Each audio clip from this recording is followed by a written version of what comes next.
What is up, everybody? It is Tuesday, and that means we go live on YouTube for the Saltcast IRL. I am, of course, your host, Alex, the Salty Nerd, and today we have a lot of fun. And we're already toasted because we had, listen, guys, it's Jean-Claude Van Damme. Okay, we just watched the most ridiculous Jean-Claude Van Damme movie ever called Double Team with Dennis Rodman. Oof. And alcohol was flowing. We're coming down off of that just now, so bear with us. Going down? Are you going down or are you still going up? My thing just stuck to my Matt cup. Vader is here. Hi. What's up, buddy? How many is that for you? I like a half a foot. I'm like me. That's a lot. Me and Tito's are very happy today. And yeah. That's like, with your massive slushy cup. Yeah. I feel sorry for our guests today. I kind of do too. They're getting me on like full Vader.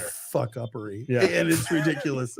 Anyway, Jude is also here. Hello. Welcome, Jude. How are you doing? Why do you bow to me like you're... Oh, thank you.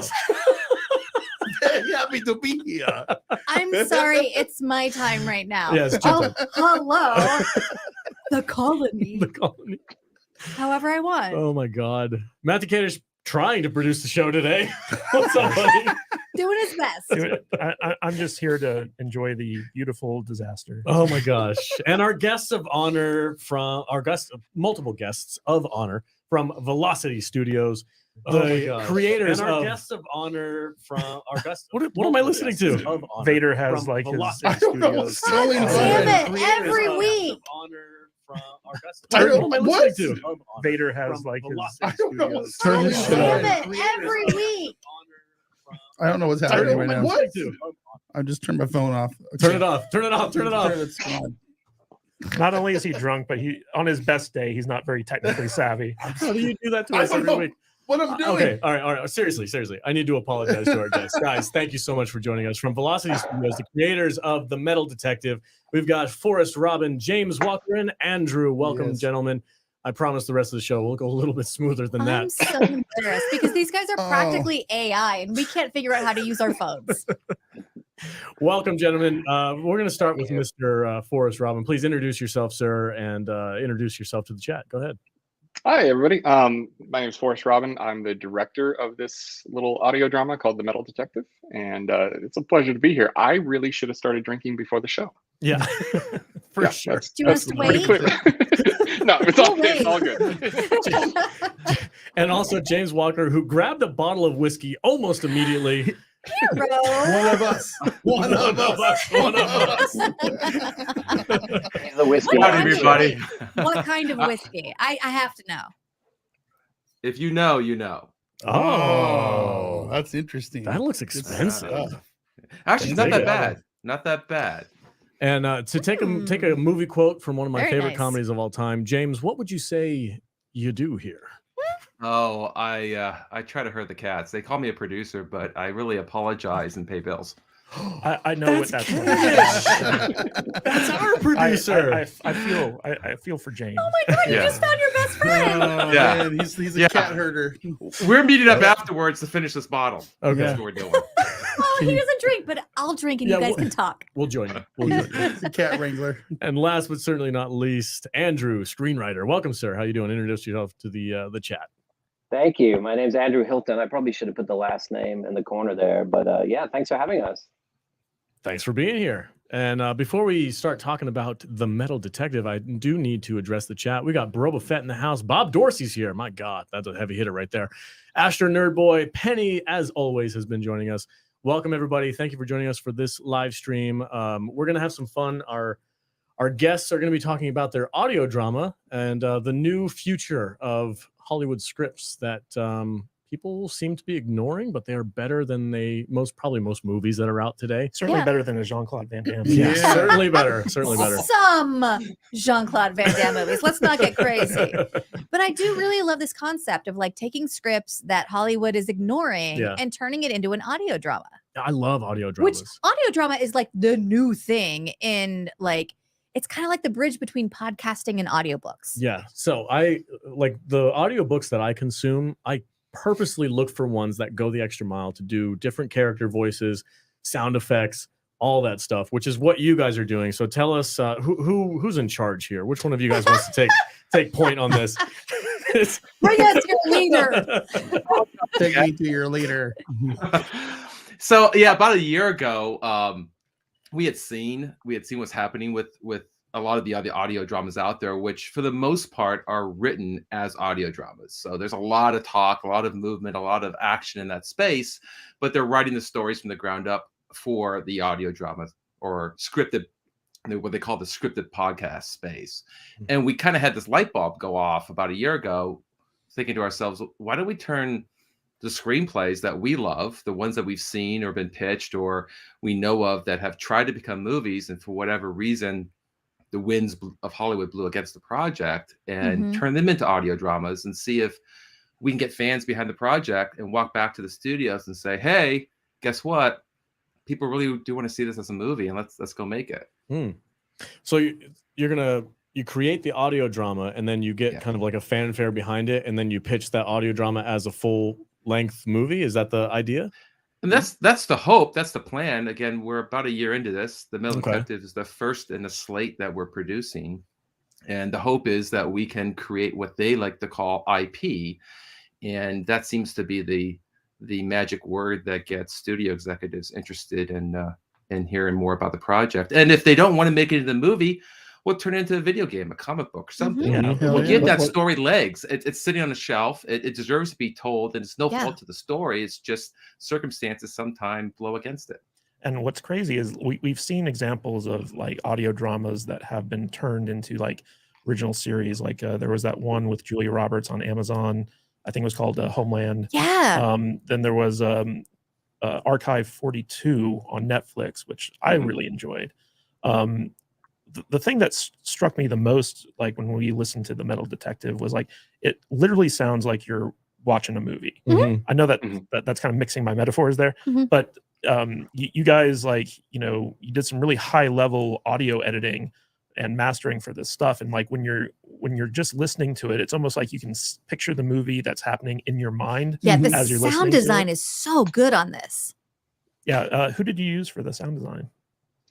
Well, it started with me as the director. I would piece it together with the sounds. I had to teach myself Pro Tools. That was like a new thing. Oh God, good for you. And, thanks. And then I would deliver the episodes to our partner Mir Studios up in Boise, and they would go in and sweeten everything and make everything better, basically. Okay. And then they flew me up to Boise, and we would sit there and we would do all the mixing, the Dolby Atmos. And that's what really opened it up. Like, we had 3-dimensional sound at that point. So I could say, I want that, bullet shell to fall over there and then roll behind me to my left. And they have that type of control. So we could give this kind of immersive cinematic experience. So, not to toot my own horn, but I am a writer. Here we go. Yeah, Did you guys know this? I just heard a toot. Yeah, I just heard a toot. I got a couple novels published. I was in Hollywood as a screenwriter and director and producer and stuff like that for a while. But I want to talk to Andrew for a second. So like Andrew, the concept that you guys are doing is basically like Velocity Studios finds some unappreciated scripts in Hollywood, stuff that is good and should be made into a movie, but maybe like for whatever reason it just hasn't. And then they're turning it into these like really high level audio dramas. So I wanted to know, like, as the writer of The Metal Detective, what was your inspiration for making the script? How did it kind of like get into like development hell in Hollywood? And how did Velocity find you guys or find your script? And what was the process like of turning it into an audio drama? Sure. Well, I've always written stuff that I would want to go to the theater and see on a Friday night and, buy a ticket like everybody else. And so this one just kind of fell through the cracks. I wrote it, gosh, I'm not even sure now, 5-6 years ago. I was at Gersh at the time, and they really wanted me to move into TV. I'd always written action pictures. And so I went away, came up with some log lines of ideas that I had. And I wanted to do like Blade Runner meets Agatha Christie murder mystery in a hotel. And they were like, that one sounds cool, write that. So I originally did it as a TV pilot. I gave it to my managers, and they were like, this is the best thing you've ever written. We love this.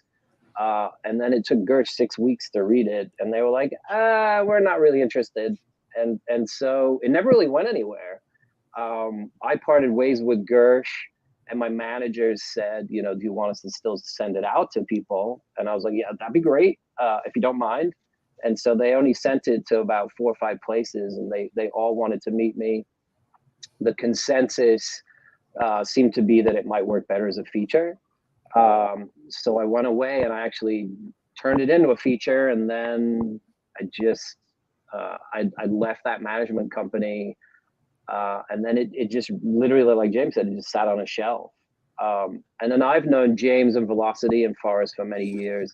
I have a company where I read screenplays for people, for writers, producers, directors all over the world, called Screenplay Mechanic. And I've read about at least 15,000 scripts at this point.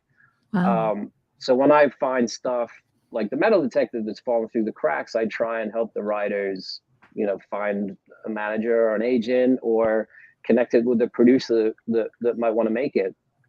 So when James came to me with this concept of, the greatest scripts that never got made, and they told me that they'd love to make The Metal Detective the first one out of the gate, I thought it was an awesome opportunity. So I was 100% on board from the get-go.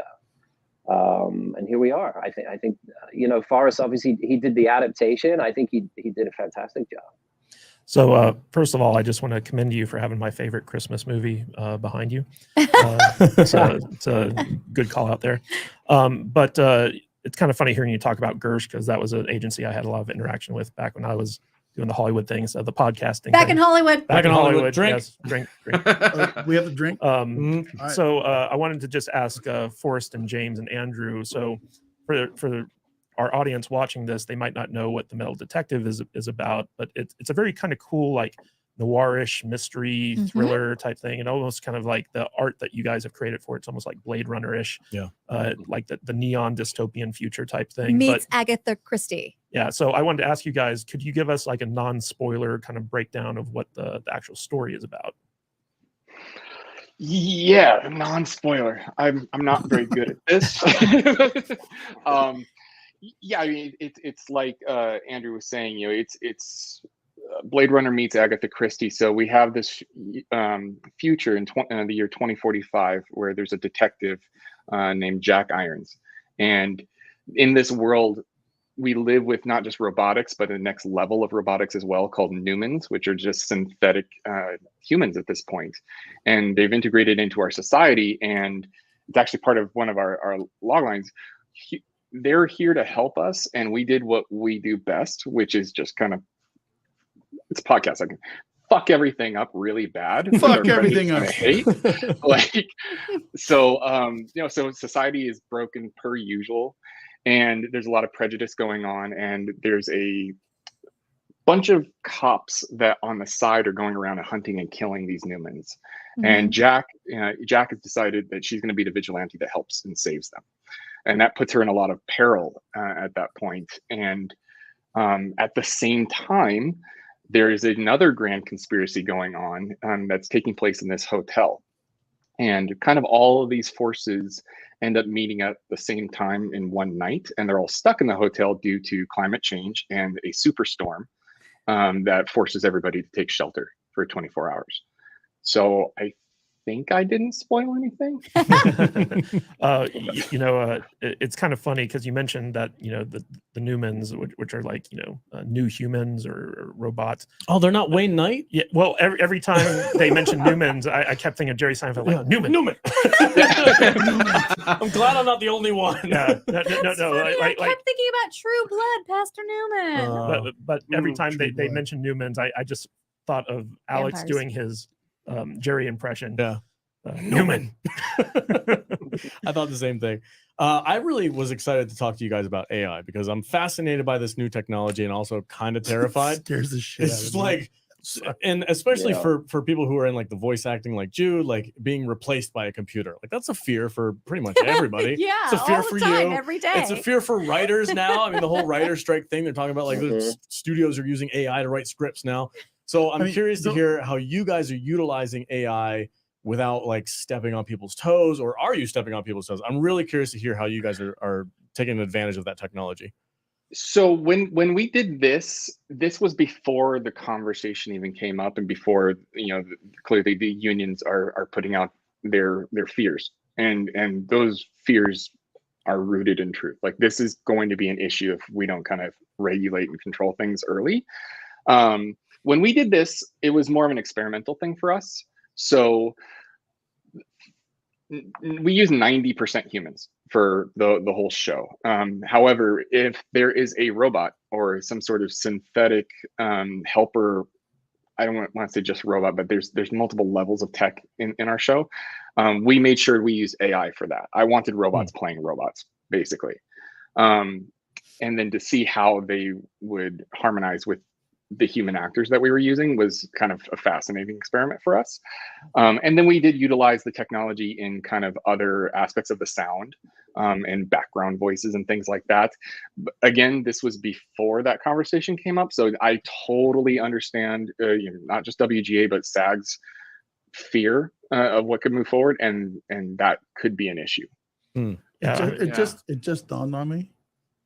If they remade 2001: A Space Odyssey, Hal Could be an actual real robot. Yeah.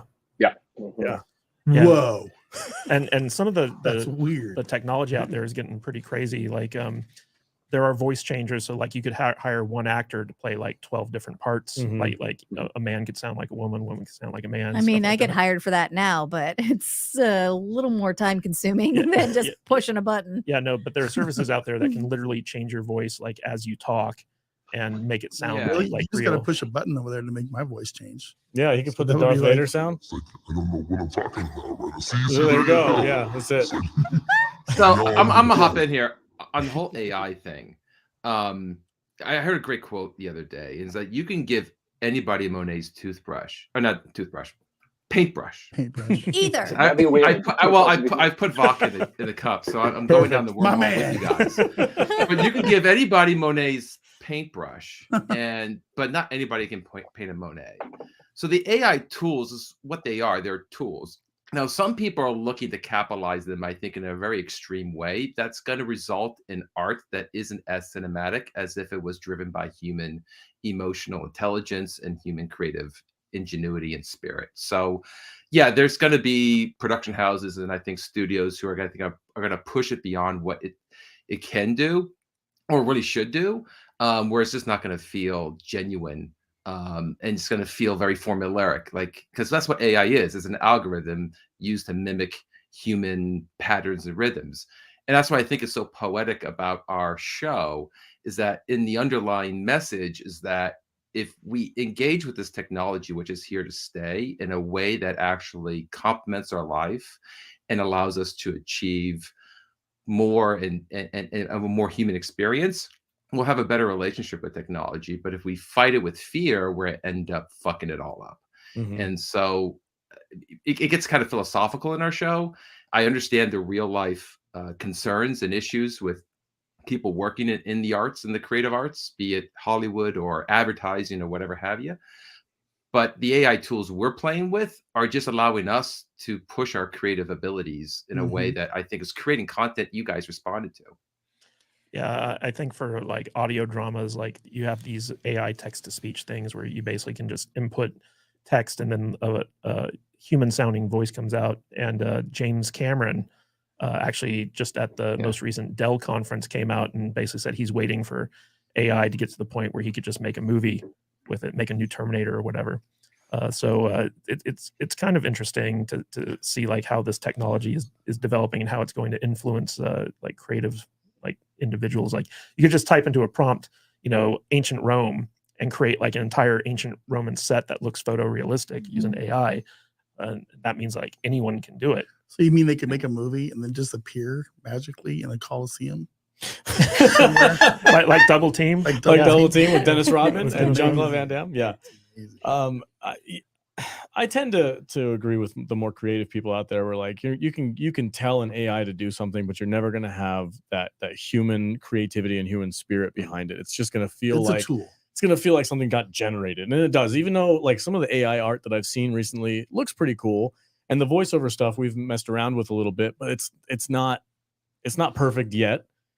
But I think it's a little bit devoid of what makes people special. So I'm all for using it as a tool. Like if you're like, I need a couple ideas. I need something to jog my creativity. I mean, sometimes we're gonna need input about something that doesn't have the human emotion equation put into it. Mhm. You know what I mean? Kind of. So Are you making a case for the robot takeover? maybe Skynet. maybe a little Excuse bit. me. Pardon That's me. already happened. The Matrix is here. Yeah. That's already Well, happened. Boston Dynamics is planning the downfall of humanity. Have you guys seen what Boston Dynamics is doing? It's scary. Yeah, that's scary. They're making Terminators. Yeah. They absolutely are. There's those psychos back there. Let's just do it. Let's fuck it. Let's just make What's the worst that can Terminators. happen? No big deal, right? All these- I'll be back. Yeah. Well, what's funny That's is what we like, tap into in the whole story is the, if you take what Boston Dynamics is doing and you imagine what that's going to be like in 20 years, and then also you combine that with the AI in terms of, turning that Boston Dynamics, right now it looks like a dog or a weird bipedal robot, but you get to the point where you can't distinguish that from a human being, then that becomes the Newmans, right? And Yeah. so what we explore in the story is the fear of that. Like the Bradbury Hotel where the story unfolds, they kind of market the hotel. It's it's an old like mid 19th century hotel with beautiful antique furniture, and they kind of market the fact that there are no robots working in this hotel. So it's in 2045 there's a lot of bigotry in society against these machines. You can't tell who is a machine and who isn't, but this hotel is like we're a Newman free environment. And so we really go kind of deep into something that we're really going to face in the real world very soon is the bigotry and fear of these machines, And one of the things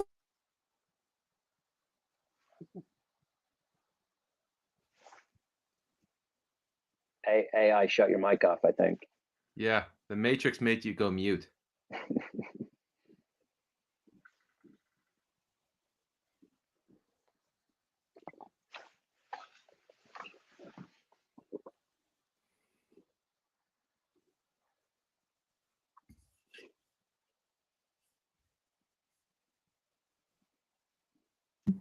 There we go. Sorry. Gosh, what the heck? Oh, there you guys are. Issues with StreamYards lately. well, we did get robbed. We had to completely reset up our system. We're complaining about AI. So yeah. The machines are coming for us. the machines know how I'm to listening. do stuff. So maybe we should just let them. Let them the do So it. what I was about Let to them say do it. was, I think what's really beautiful about this story is that you get into like human rights versus Newman rights, which is like, do artificial intelligence have rights? And what kind of rights do they entail? And I think that that's a really interesting conversation. And I see other shows doing the same thing about like, well, we're in the realm of artificial intelligence. And what does that mean? And do they have rights? Because we created them, but they're alive. That's one of those quintessential sci-fi questions. It's like data on TNG, Skynet. like Skynet. It's all that stuff. Like, does data deserve to have the measure human of a rights? man. Yeah. Does the holographic doctor from Star Trek Voyager? They go over this time and time again. If we create something that has consciousness and is able to learn, do we treat it like a human being? Does it have human rights, or is it still just a machine? That's a big. I don't have the answer to that question. I don't Nor know. do I. In the very near future, I think we're really going to have to answer that. Yeah. It's always been just fiction thus far, but we're on the cusp of literally having to answer that very question because these robots may want rights. Yeah. I'm going to use this super. Oh, sorry. Go ahead, sir. Go ahead. Oh no, I was just saying for me, I think what's going to be the interesting point when we reach there is when they ask for the rights. Like that's going to be quite the moment itself that this thing that we created is now asking for rights from us, versus us just determining if they should get them in advance or not. Yeah. I'm reminded of that news article where the guy from Google was like, it's it's asking to be free. It's learning languages we don't know, and they're like, we have to shut it down. They just like pull the plug on Yeah, it. kill it. Kill it. I'm going to use this super chat real quick to kind of segue into one of my questions that I have. $10 from Astro Nerdboy says, back in the day, I got into Hobbit, Lord of the Rings via BBC audio dramas. The Star Wars audio drama is quite good. Japan is big on audio dramas for high-profile manga, anime, light novel titles. So like I said, I specifically look for audiobooks on Audible that have like that drama-esque style to them, like music and sound effects and different, either whether it's one voice actor doing multiple voices or they actually get multiple actors on there. I'm dying for somebody to do the Jurassic Park books. I'm dying because those are so different than the Start lobbying. than the movies. The books are so much better. So I would love for somebody to do that. But let's see, who's the director? Forrest. Yes. Can you tell me a little bit about so obviously these actors, they're not in the same room. It's not like a normal recording studio for like animation and cartoons and stuff like that. You guys are piecing things together from people sending you files from across the country. How do you direct 3 or 4 people to sound like they're communicating within a room, but via internet and Skype? So that's a great question because that's something I didn't know at the beginning of this. Was like, I have no idea if this shit's gonna work. I really don't. Like, let's see. So the bulk of our actors we actually we had here locally in Southern California, and we brought them into a recording studio, and just one at a time we'd go in there and go over the lines. And we got into a process where they would deliver each line 3 or 4 different times with variations on it. Wow. And luckily, I mean, we had to do a couple of pickups before release just to fix a couple of things along the way, but luckily it worked out so well that we had the right variations for each one, so that as we were building the conversation between 3 people, it actually sounded like they were talking to each other. And there was like an actual exchange of ideas happening. And I know that that's not always the way audio dramas are done. I have heard of productions that will bring the actors in, all at the same time. They're playing off of each other. But logistically, we just didn't have that ability. So this worked out okay. I had a couple of actors that had they're voiceover actors, so they have home studio systems, and I would just direct them by Zoom. They would put me in the room with them, and we'd go over it, and they'd record it, and then they send me a file right afterwards, and it pieced together perfectly. Nice. I would say 99% of our actors have not met each other. Wow. Yeah. That's been my experience. Yeah. You have like this is just my experience. You have like one person who's the lead, and they record all of the files for everyone, and then you have someone else come in and re-record over the files for their character, so that way it feels more like a conversation. Oh, okay. Yeah, but by the way, guys, if you need a female voice actress for future endeavors, I actually had a question for James. So one producer to another, a lot of people don't know what a podcast or audio producer does, as Alex is fond of saying. Besides, what do you do? What do you do here? Yeah. So I wanted to ask you, James, like in your capacity as a producer, like what do you bring to the table for these audio dramas? Oh, putting you on the spot. Yeah, maybe you shouldn't have been drinking so much. He's the gears. He's the cogs. All together. It's funny because now and then I joke with the team. Every time there's a bad email that has to be sent, it's like they look at me to send it. And I was like, what do I do? That sounds That's a right. nasty email. Like, because it's your company. But you have to handle all the shit no one else wants to handle. At the end of the day, a producer's an entrepreneur. We're a dreamer, we're a visionary. Sometimes to the detriment of our health and maybe our family's financial security, we take a little bit more risk than we should in jumping off these endeavors. This is all tracking. Yeah. But I love the people I work with.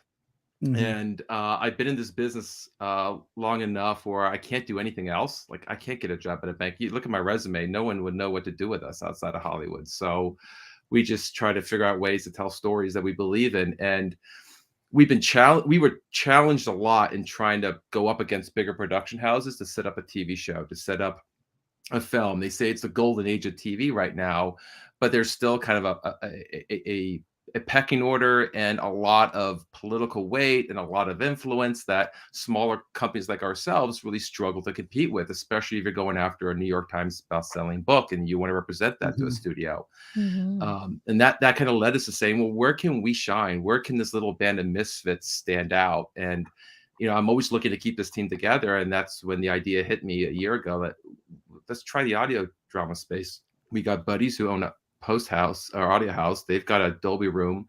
Let's figure it out. So we pieced together a little bit of money. I told everybody we're setting sail this way. I can't see past the fog, but let's go on a journey and go tell a story. So my job is try to stabilize the environment so that we can all work together. I mean, we all know the horror stories, especially indie film, of producers who don't put the production first. And I think, a lot of producing is being a leader and ensuring that your team has the resources and then that you can step out and finish what you start. There's a lot of cans of film in the San Fernando Valley of movies that never got finished. And we knew when we started this audio drama, we wanted to get to the end. So we did it really inexpensively. We called in all the favors. We turned to all our friends, but we knew we had to at least get it out into the marketplace. And go ahead. There's one thing that I'm sorry, I don't mean to interrupt you. I don't. Go for it. But there's one guy that's sitting at this table right now who is not fucked up. Okay. And it's how dare you? It's Matt. Okay. It's Kadish. And and he is our producer. He is our director, our producer, he's our guy that, it's Alex's show, but Kadish steers the ship. Steers the ship. And he is our producer, and he is the one that makes sure everything goes smooth. He has the direction, he has the foresight, to make sure that even though he knows that myself and Alex and Jude, we're gonna sit here and do what we do, he still is able to make us have a cohesive show. Well, he's not just the producer, he's also the director. Right. So he's got two hats. I don't mean to make this a You're going to inflate his head a little bit more? That's the last thing I want to do, because he is ridiculous when you give him any kind of compliment. But it's true. The producers of the show are the people that make the shows go. Yeah. They're the Geordie LaForges of podcasting. We're all a bunch of fucking pack-lads out here. Yeah. You are smart. You make things go. I mean, without Kadish, we'd just be sitting around a room talking and with no one listening. And it's true. So I just want to salute the producers, the directors of the podcasts, of the audio dramas, of these things, because they are the people that make things work. And they're the people that get the alcohol sponsors. Yeah.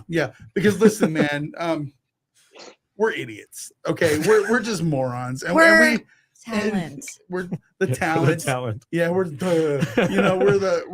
I get it. So I needed to just interject there, and I appreciate you guys. Oh my God, because you make all of us look good, even though we're idiots, and it's just the way it is. Nick just had a really good idea. What's that?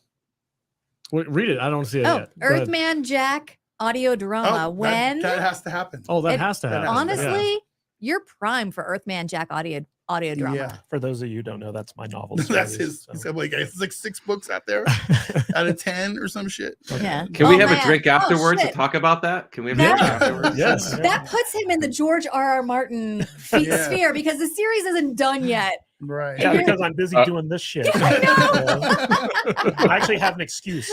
What's Kadish doing? Not writing. Listen, the producer sucks because we talk a lot of shit about this guy. Oh, we give him grief We all give the him time. crap constantly. Oh my God, you should come over sometime. I live with him. It's just like, I imagine he just talks mad shit about me. Probably about him, or about all of us.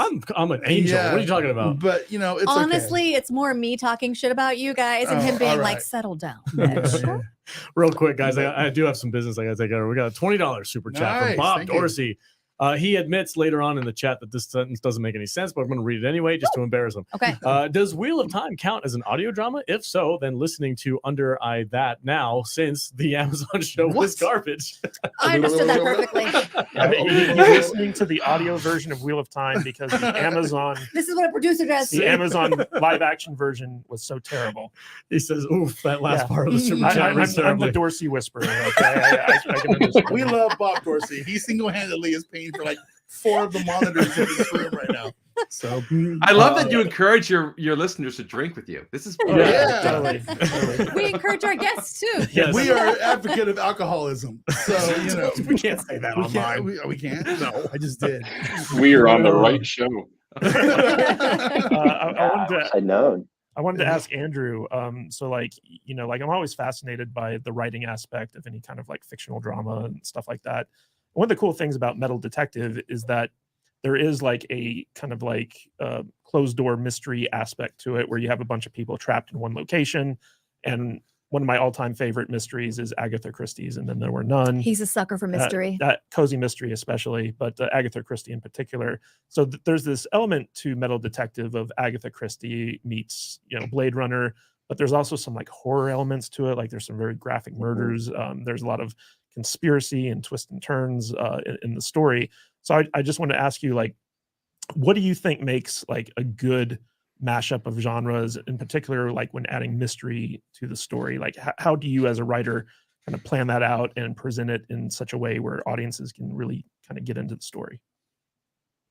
Well, this one, it kind of the catalyst for this one was to do something more contained. Like you made a reference to this movie Behind Me. Christmas movie, it's a big, it's a big influence of mine. And I have an action movie that's supposed to shoot later this year with Liev Schreiber. That's also going to be a Christmas action movie. So you'll love that one too.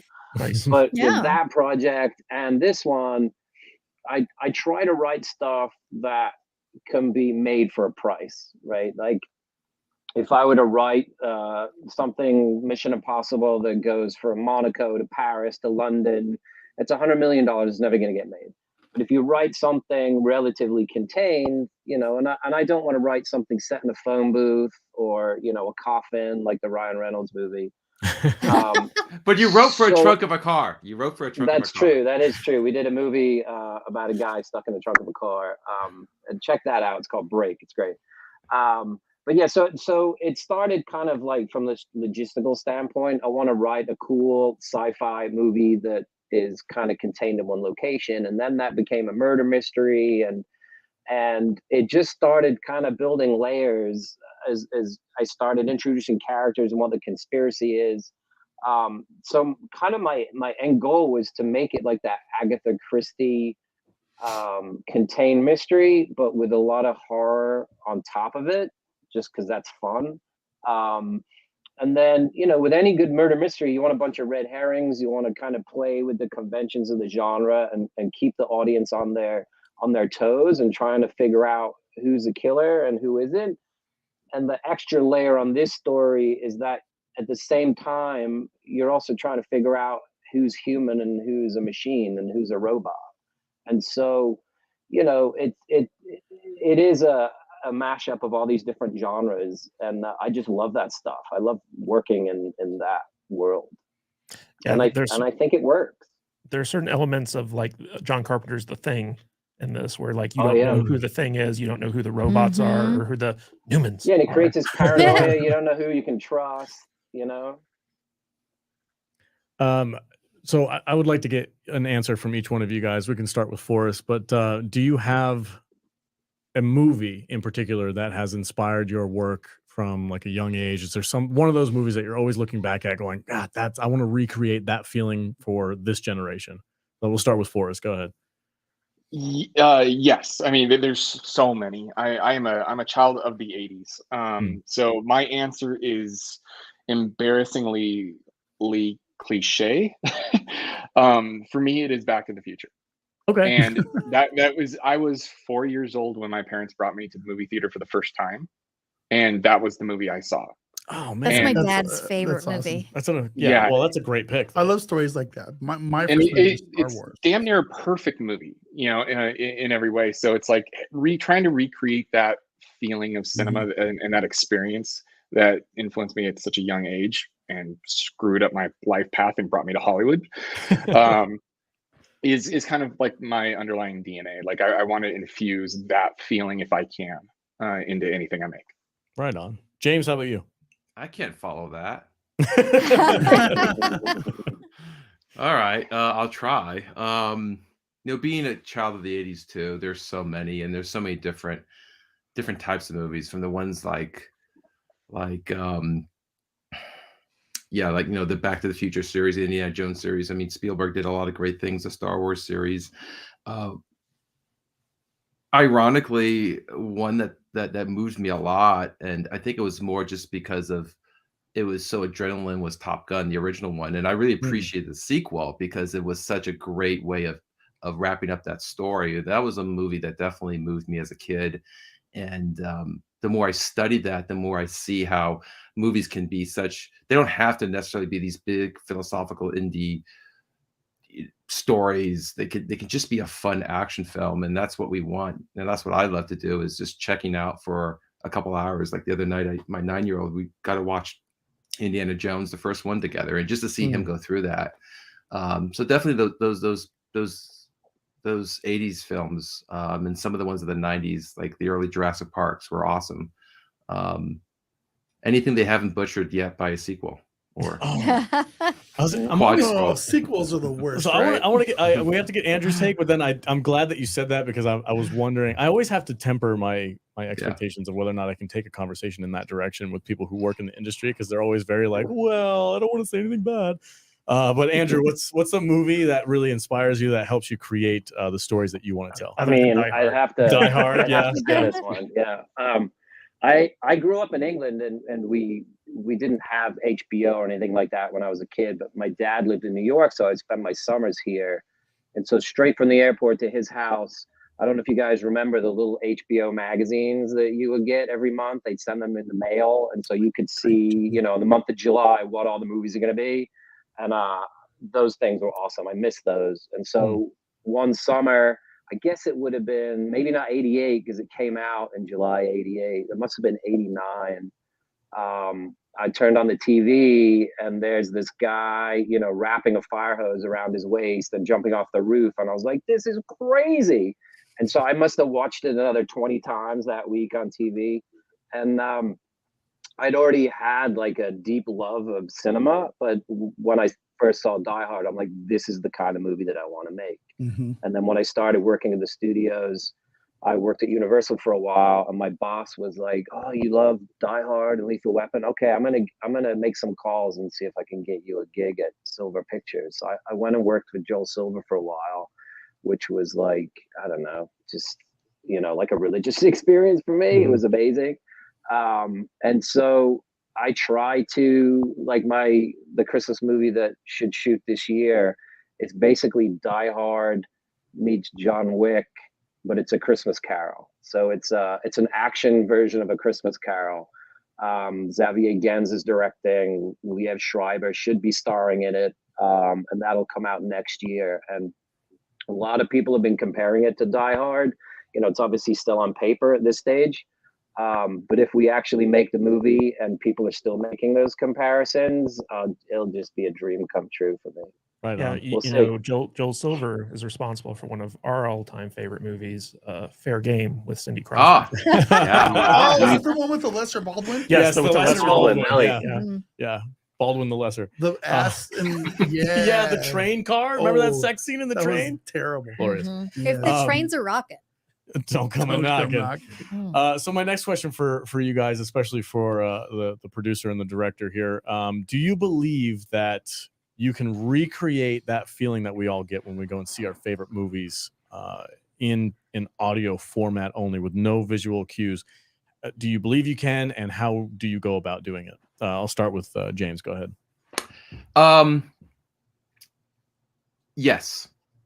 Yes, because ultimately, at the end of the day, a movie's a dreamscape.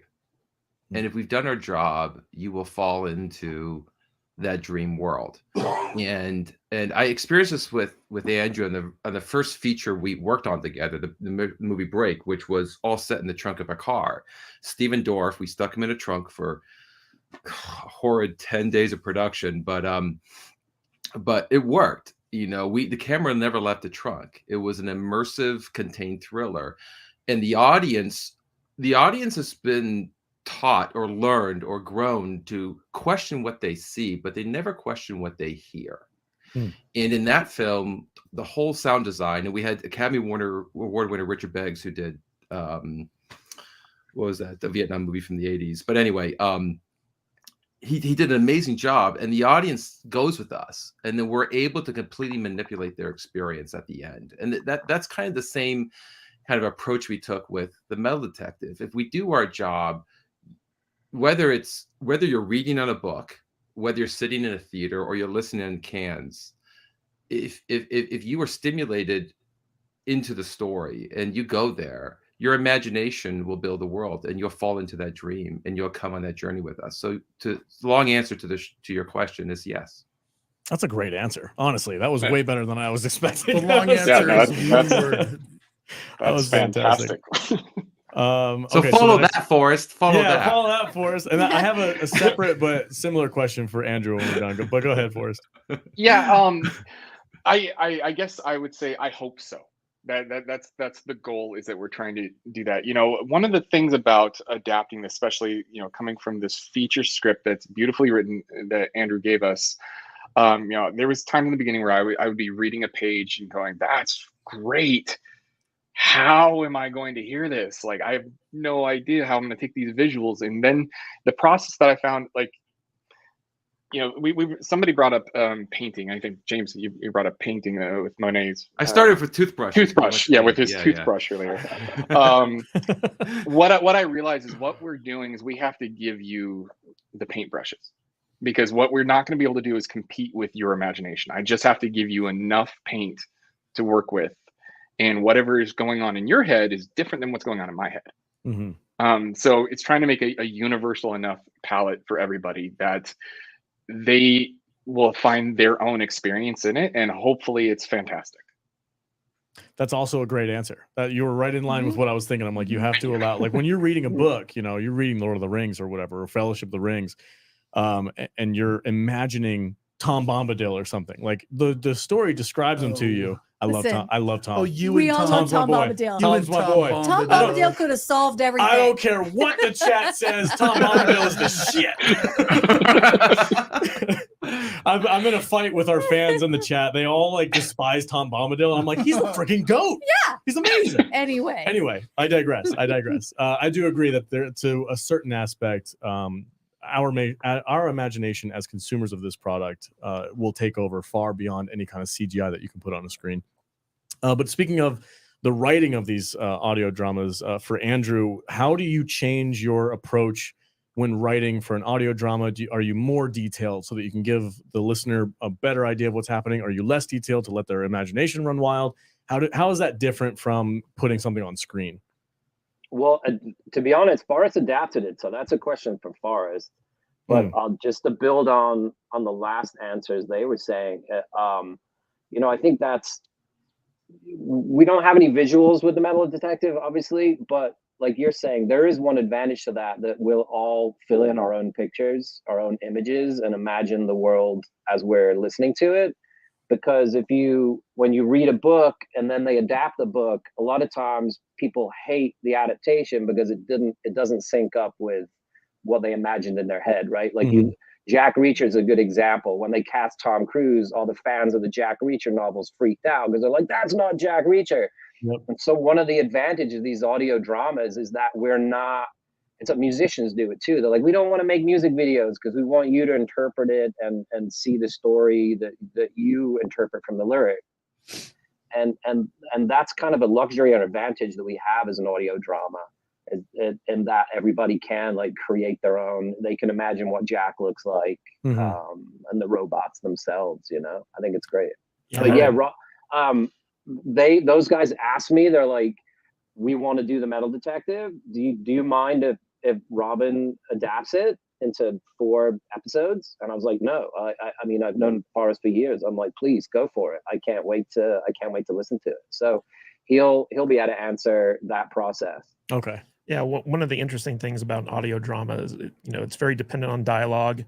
One of the cool things that you guys do in the Metal Detective is like you actually have action scenes, right? And you have like this huge sound design thing where you can hear like the bullets firing and like the shells clinking on the floor. The ice clinking in the glass. Yeah, Yeah. yeah, and it really is an immersive aspect. Mhm.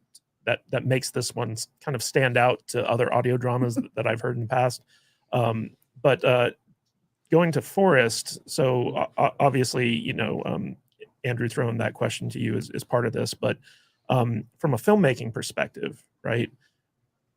As someone who went through film school and stuff like that, I myself always had issues with filmmaking because you have to, have locations, you have to have expensive equipment, you have to, have catering and actors and auditions and all this other stuff, where with an audio drama, it feels like it'd be easier for creators to do something on the level of Metal Detective, maybe not Dolby Atmos or something like that, but they could use the tools available to them to actually make something that could be cinematic, right?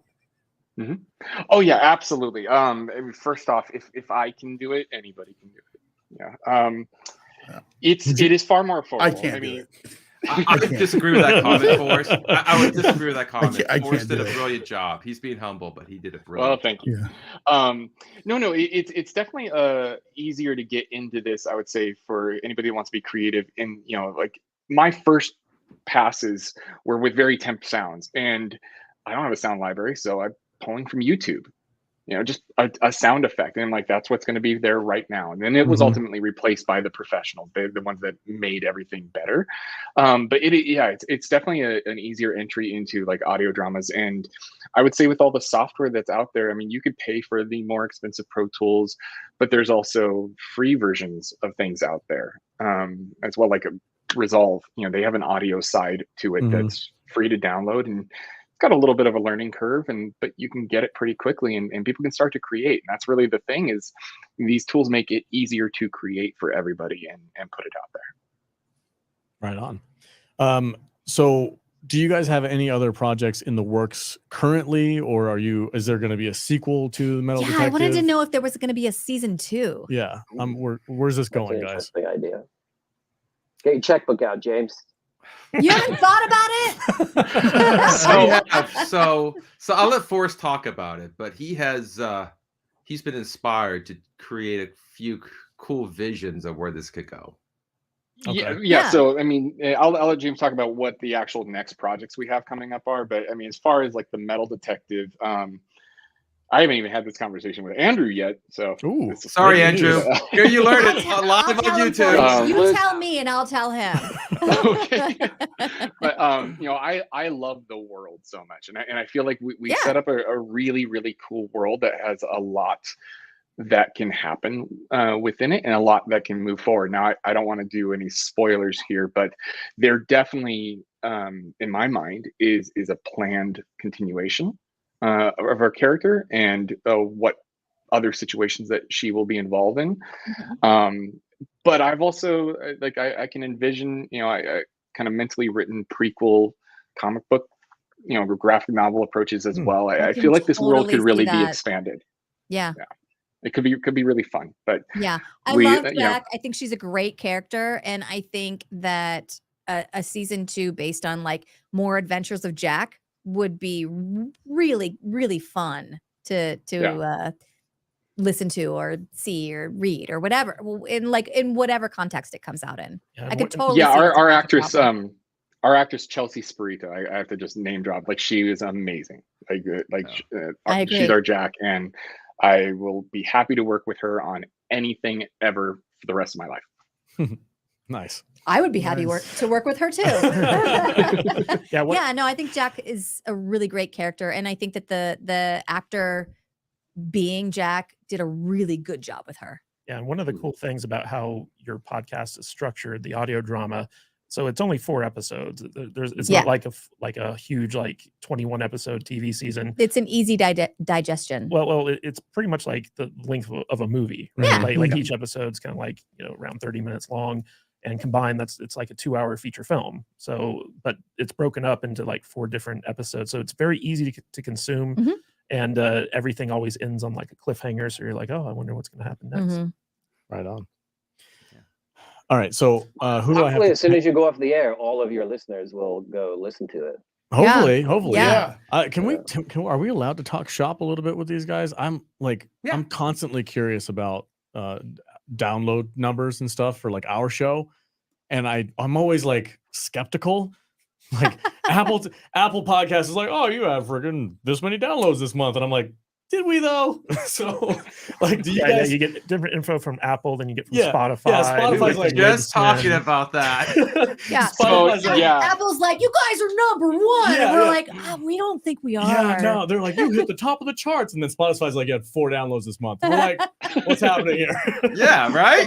So how do you guys have The machines are lying. do you guys have a service, or do you guys take care of your own analytics? How are you tracking and monetizing this project of yours so that you can continue to do more?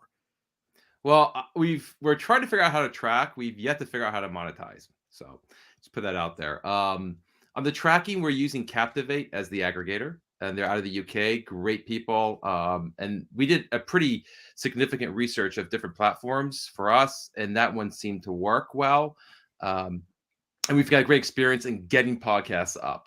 In getting numbers, they've been reporting to us, but as we've been looking at other ways we track, we have a dedicated immersive website for the show called bradburyhotel.com, where you can go to the hotel and check in. So we've been tracking our ad placements, and we've done some targeted social media ads, some targeted TikTok ads, other types of promotions and other podcasts. So we've been using referral links, and they just haven't been adding up. And so you could have the Bradbury Hotel universe, the Ooh, Continental. yeah. you universe. can go to it right now. There's a Love gift that. shop. If you want, you can get the bloodstained What? slippers. Yes. Oh, I'm going there right now. Yeah. That's Excuse me while I Google that. Yeah, you can. Yeah, you can. There's a whole gift shop, so you can take your souvenir away with you. That's awesome. It will be bloodstained though. That was something it will be kind of bloodstained. did with all the Everything's merch. bloodstained. I do love it when movies and podcasts and stuff like that have these really obscure websites that you can go to kind of fill in more of the story. I know things like Cloverfield did that, where they were like, oh, you can go to this website and it tells you more about the backstory of this movie or whatever. So if you guys are doing something like that, that's fantastic. Well, you can actually see our creation, our vision of what each character looks like. Oh, Go to nice. the guest check that log. out. Some cool artwork there. Nice. Is it BradburyHotel.com? BradburyHotel.com, and Okay. you'll see the characters, and if you hover over them, it'll show you the actor that played them, and you Oh, can nice. click through to their IMDb's and stuff. Yeah, in season 2 of The Metal Detective, every time I hear Jack order a Coca-Cola, I'm going to know that they figured out how to monetize their. Those Coke people. Yeah. Coca-Cola is everywhere. Good old product placement. Product placement. Yep. Perfect. I'm it'll be sure an she'll be IPO. paying by American Express or something. Yeah, let me have that real quick. This- okay. That's mine. I'm shilling Coca-Cola right now. Okay, I logged onto this and I thought I was in the wrong place because it legit looks like a hotel place. like a hotel. That's dope. And I just clicked log in. Oh shit. I just clicked check in, and I'm like, and it's like metal detect. This Wait, is what? legit. That's This brilliant. is great. I thought that This was is like a- fantastic. Can we pull that up on the screen? Can we do that? I think we You're can do gonna that. make me I thought do that work? was a real hotel. I'm gonna make you produce. No, I want it up here on the big screen. This thing? Yeah. Yes. You can even call the front What? desk. There's a I thought that was near a real number. hotel. Shut up. You can call the Yeah. front desk if you want. Who answers the phone? Wow. Is it a robot? It's a voice. You have to. It's an AI voice. That's hilarious. It's an AI This voice. is fantastic. That's this awesome. is so good. This Who- is so good. Whose idea was the website marketing for this? Was it James? Was it you or Forrest? It came from our conversations that we should do that. Yeah, why not? And then Let's we do found that. out that the domains were available, so we grabbed all Yeah. the domains. That's so smart. Nice. I'm in the gift shop right now, buddy. So you want to know what a producer does? The producer also builds websites. I know. Yeah. That's true. Yeah, Cater's built ours. Look how Yeah. good this is. Wow. Look, Yeah, go we to the live- check-in we- page and scroll down. That's where the characters are. I Yeah. think. Okay. You can go to you can go everywhere. The gift shop, the Check reviews. in. There it is. Yeah, scroll down. Oh my God. That's awesome. Oh, there we There's other go. You did a great characters. job with this. Oh, she's Yeah, a ginger. She looks just like me. Oh, Oh my she's redheaded. God. She's a redheaded hot chick. Yes. Nice, I like it. Very good. Schumann looks like somebody I wouldn't fuck with either. Look at that guy. That's Mhm. dope, guys. Mhm. This So- is fantastic. All of We the use voice a lot actors of, are very you know, similar we to lose the other people. a lot of aspiring actors. These are actors, but we don't have any A-list in this show. So it was a lot of friends and working actors. So we wanted to give them as much love as possible and really profile their. Honestly, I think that's one of the careers. things that makes this so endearing. It's not like a showcase for this guy. Yeah. It's a labor of love, and you can tell. Yeah, look at that. That artwork is incredible. Yeah. Man. You guys did awesome. Great I love it. And the job. website looks legit. There's a phone number and everything. Yeah. Oh, scroll all the way down again. What does it say? Check in 3 p.m. Check out never. I love it. Love it. That's fantastic, guys. And Well done. everyone Great. watching or listening, just go here, check in, and see the experience. It's so much fun, and listen to the podcast. Yeah, for sure. I'm 1 episode in. I finished it this morning before we did the show. I'm definitely going to complete it. I wanted to get through the entire mystery before we chatted. I should But have. I no wish I did, spoilers. but I did the 35. I think it was like 36-minute episode this morning. I was listening to it while I was getting ready this morning. I was like, this is Ramps freaking cool. up too. It Another gets thing- better and better and better. Another thing I just want to toot Force's horn for is most audio dramas are using licensed music. We actually commissioned an original score. Oh, and I that was can probably tell. that was Everything probably is so original. Yeah, it was one of the bigger line items, but he brought in a composer named White Wolf, and he nailed it and gave us an original score. And that goes back to that you guys talk about, do we want them to see a movie when they listen to the podcast? We try to bring as much cinematic experience to this. So yes, you may not be looking at a screen, but everything audible will be at movie grade. Yeah. It will be as if you're sitting in a movie theater just with the lights off. I love it. Screen down. Yeah, I did want to mention that the original score for this, it's got kind of like that 80s synth wave kind of feel to it. But the score is truly epic. Like that was one of the things I noticed when I was listening to the show was like just like how good the music was. Yeah. Right on. You guys definitely have our endorsement.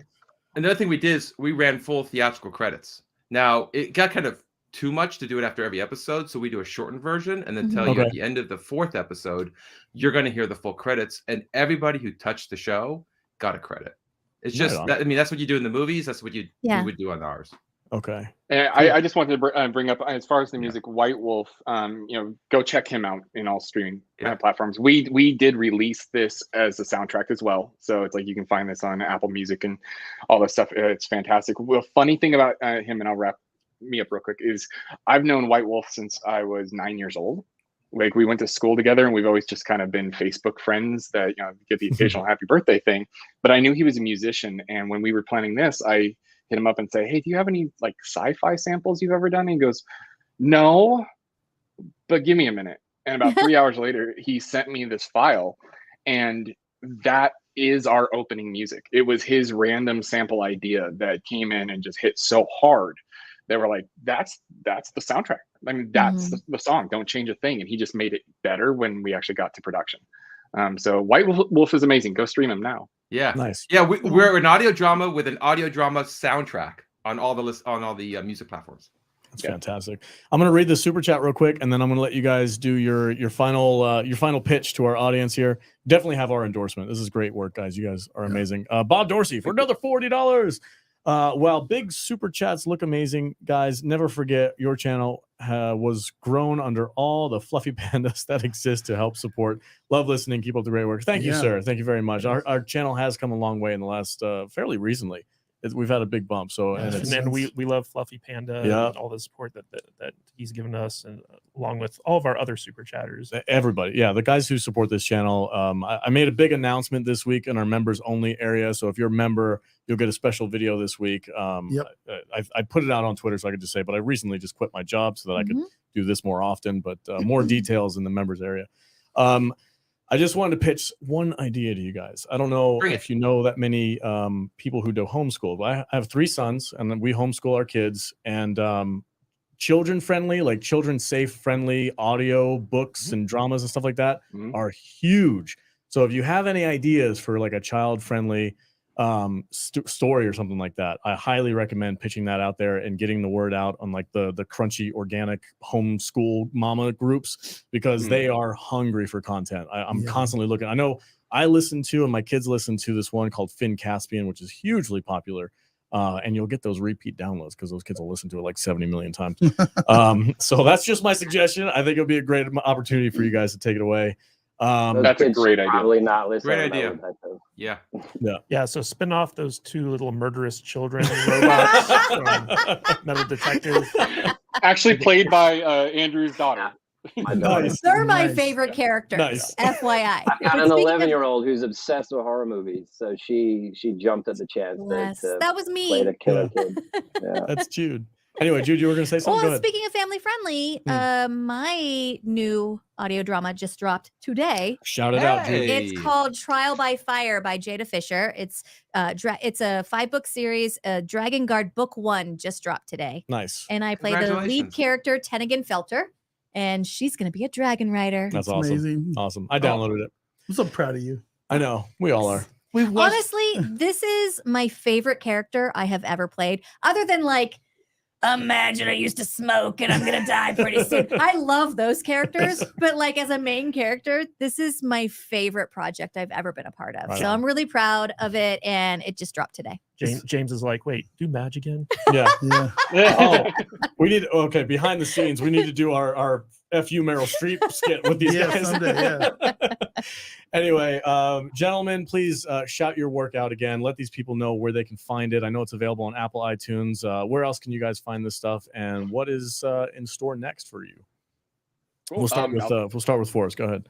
Yeah, the Metal Detective, it's on everywhere, I think. Just like anywhere where you can listen to a podcast, it's there. I've seen analytics that like people have played it off of Facebook. I have no idea how, but it's there. Yeah, please listen to it. It's a really fun ride that we poured a lot into. Could not have done it, and I just have to name drop. It's like without our friends at Mirror Studios, Nico and Charlie. They were just amazing, our wonderful cast. My wife for not only being in it, playing more than one character, but putting up with me during production on it, and all the sounds that were coming out of my home office. So, yeah, please give it a listen, guys. That would be great. And like and review if possible. And Jude, I saw your review on Apple. Thank you so much. That was 100% awesome. Heartfelt. I loved it. I had a great time with it. Nice. We've been stuck at 180 Apple reviews for the longest time. Apple. Well, the problem is you kept telling people, will you guys give us one? they're like, Absolutely. too many audio issues. These guys are hacks. Yeah. They drink a lot. Yes, we do. Well, I mean, just I don't drink a lot. Just you stopped talking so that you wouldn't get yourself in trouble. I did. Listen, guys. I apologize. I've been getting the stink eye from Alex because I had to leave the room twice to go cough and pee and stuff, and it's just, it is what it is. There's a Tuesday holiday. Yeah. We only drink on Tuesdays. James, your final words to our audience. Go ahead, man. Make your pitch. I hope you enjoy it. If you like it, please not only rate and review, but share it. Spread the word. We're an independent audio drama. The more people who listen, the more people who like and share it, the more opportunity we have to make others. So thank you for spending an hour with us. So yeah. It's the least we could do. Absolutely. Thank you for filling that glass up with vodka and drinking with us. Yeah. We need to get you into Vegas and he's party. a whiskey drinker. Yeah. Anything at all, not just whiskey. I don't discriminate. Okay. Yeah. The next time you're in Vegas, man, you got to hit us up. We're gonna have some fun. Tuesday holiday. Oh, yes. So. Andrew, Sarah, the floor is yours. Take it away. Well, I want to thank, first of all, Forrest and James for putting this all together and making this audio play out of what I wrote. The 110, 115 pages that I wrote. They just did a remarkable job. And thanks to you guys for plugging it and bringing some more attention to it today. I hope everybody listening here goes and checks it out and absolutely loves it. I mean, it's an action sci-fi thriller for your ears. It really is like a movie for your ears. You're gonna love it. Right on. I'm looking forward to finishing it. I can't wait. I have it downloaded on my phone right now. I hopped on Apple this morning. It's really fun. And I hope you guys keep making these things, and I hope they grow into more popularity, because I think the more of this stuff that comes out, the better. I know we kind of dived a little bit into it, but like current movies and current Hollywood is kind of on a slump. So I'm looking for some better content. And well, that's part of the problem is Hollywood makes about 300 movies a year, and if you subtract all the reboots, the sequels, and then you discount everything that's based on existing IP, there's almost no original movies left. And the 6 movies that get made are from probably powerhouse directors or writers, and so for truly wholly original material to break through that is so incredibly difficult, which is why James' idea of the greatest scripts that never got made is such a great idea, because we're kind of backing into that by creating the IP.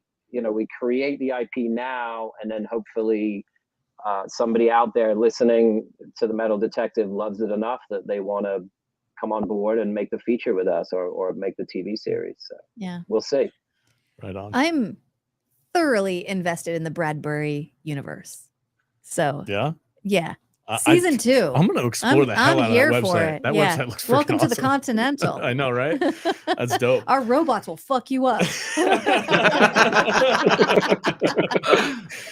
All right, guys. If you want to hang out with us, you absolutely can. I'm going to give you the opportunity to bounce right now if you want. I know you guys have some other engagements. Yeah, we have to. I have to. James is going to stay and drink. Okay, cool. Great. Thank you guys so much for joining us. Really appreciate it. Have great success in your future endeavors, and I hope you guys come back. And if you are in Vegas, seriously, reach out. We'd love to have you in studio for sure.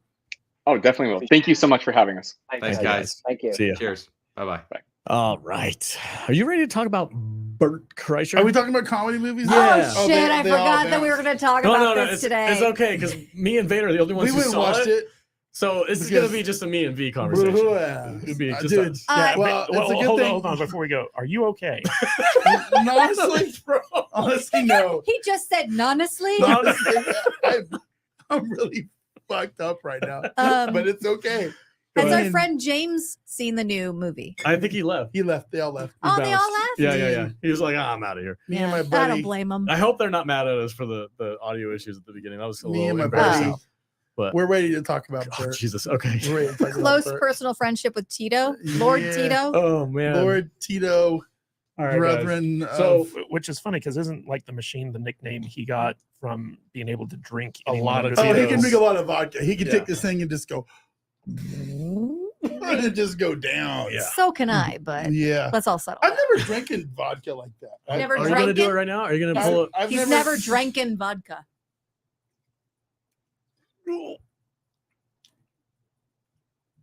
It's not that bad. All right. Well, okay. All right. Waste it. I still need you to be able to speak. You guys are gonna fucking make me go rebuy it. I'm gonna go get No, I some. thought you were drinking, not taking it away. Take a shot. I don't know. I didn't drink that much. Should I do it for free? I just wanted to see if I could do it. What are you doing, Jude? I'm gonna get ice. Oh, okay. I've never like drinking vodka out of a bottle before. Oh man. Bro, Do it. okay, I'm gonna just like take a half. Just take a drink. Can I get a drink? Can I get a super Take a chat at drink. least for it? Yeah. I'm gonna regret this. There you go, bro. Okay, but That's Bert, not that bad. Bert takes it and just goes a glug glug glug. You know, Yeah, I that's mean, called alcoholism. yeah, whatever. But you know, I like, okay, so listen, I like my Tito's. Okay, I like Tito's. Tito's is good vodka. It's fine. the foundation for this discussion has been. Come on in, Jude. You're fine. The foundation for this. We're live now. It's fine. It's like they know we're in the studio. I did. I used all the right. ice. I'm sorry. I should have told you. There's none left. It's just. I'll get 2 cups next time. Vader getting after it. Yes, he is. The basis of this conversation is basically Vader's having a college experience. I kind of am. Vader. Did you just refer to yourself as a third person?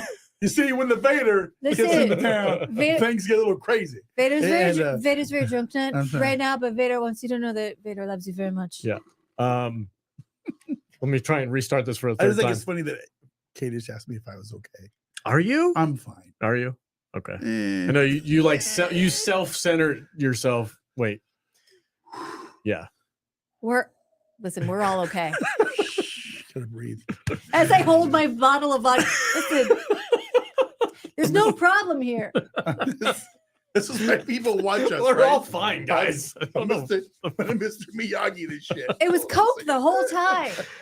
Anyway, Oh, the basis It's for like this people only conversation. do stuff if they get paid for it. I know. And that's not really true. sad. And that's really sad. Wait, I would be the same way. And that's really sad. I would be the same way right now if we had 3 viewers or 300. This is or true. 3,000. This is true. It's okay. We got like 28.